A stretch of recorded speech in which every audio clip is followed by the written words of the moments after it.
Banjir bandang dan longsor tak hanya merenggut nyawa, namun juga menciptakan luka psikis yang mendalam. Di tengah kondisi seadanya, korban banjir bandang dan longsor di Kabupaten Tapanuli Tengah, Sumatera Utara mengaku belum tersentuh bantuan logistik.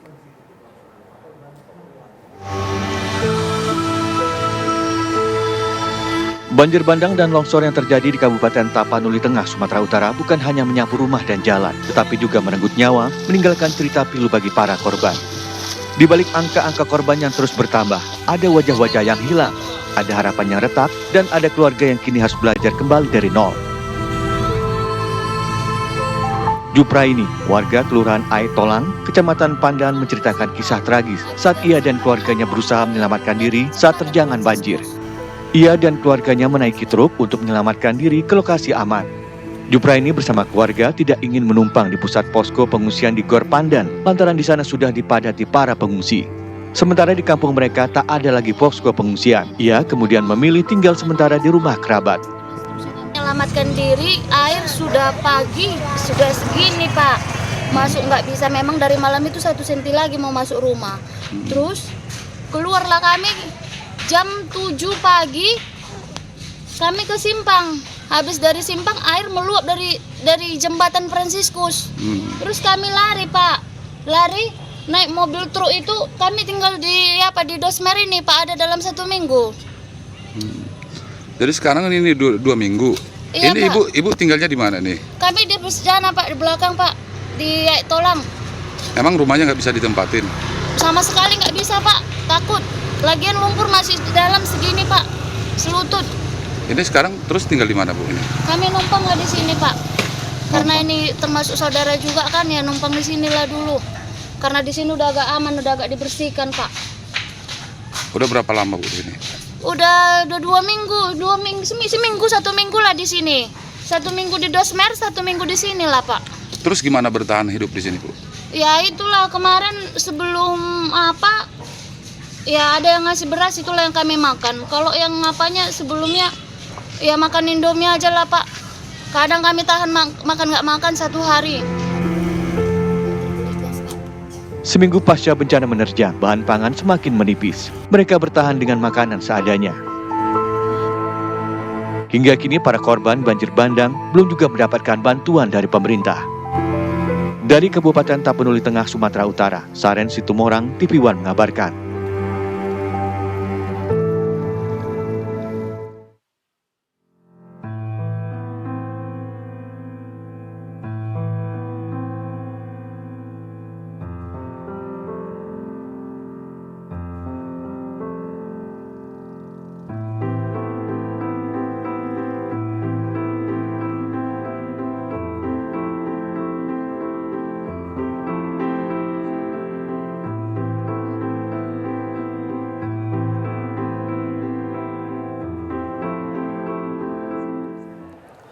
Korban banjir bandang yang mengungsi di SMA Negeri 1 Tuka, Tapanuli Tengah mengaku hanya mengkonsumsi mie instan dan nasi selama berada di posko pengungsian.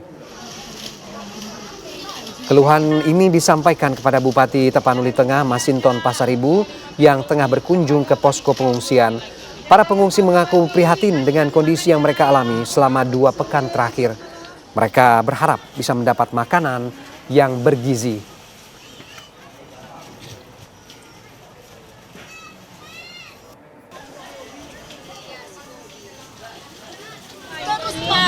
Indomie terus. Iya Bang. Jadi terus sekarang apa? Bupati tadi bilang apa? Ayam. Oh. Udah senang berarti?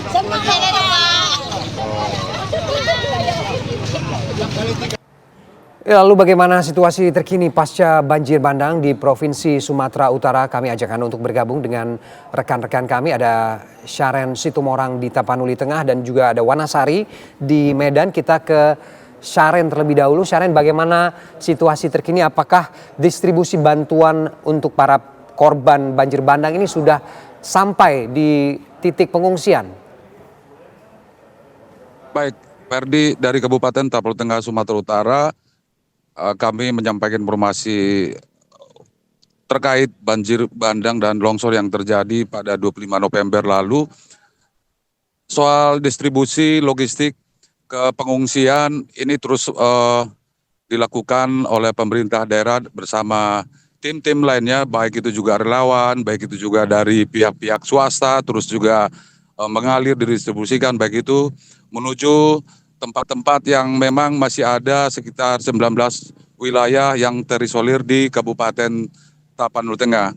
Hanya saja yang menjadi persoalan baru saat ini adalah mereka warga yang terdampak bencana ini yang menginap atau tinggal di rumah kerabatnya ini banyak yang mengeluhkan belum tersentuh oleh bantuan pangan. Sementara mereka yang di pengungsian atau mungkin masuk dalam data yang dari tim Satgas untuk menyalurkan bantuan ini memang sudah tersalurkan hampir merata di wilayah Kabupaten Tapanuli Tengah.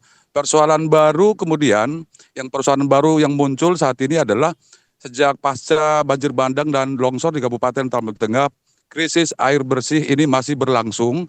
Sementara juga pihak Perumda Mual Naudi Tapanuli Tengah belum juga menginformasikan ini sampai kapan air bersih baru bisa kembali mengalir ke rumah warga. Sehingga masyarakat saat ini di Tapanuli Tengah sibuk berburu air bersih ke titik-titik air yang bisa mereka temui.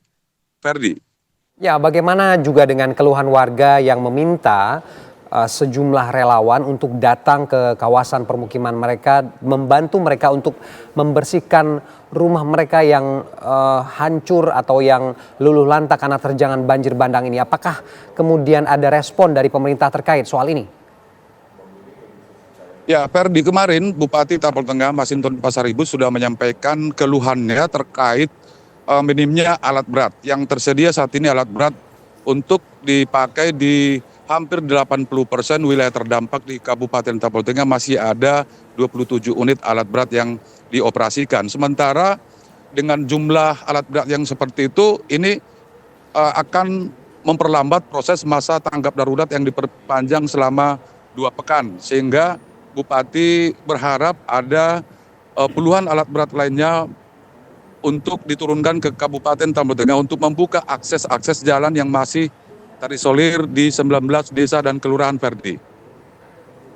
Ya, baik. Terima kasih Syaren Sitomorang dari Tapanuli Tengah.